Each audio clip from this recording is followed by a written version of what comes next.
Hello friend, আমি এখন একটা রেসিপি তৈরি করছি। তার নাম চাইনিজ টক মিষ্টি মাছ।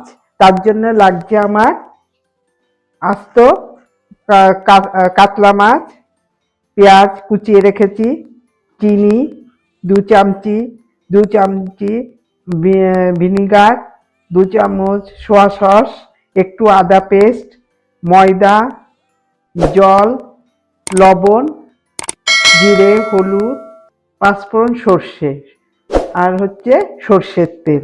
এবার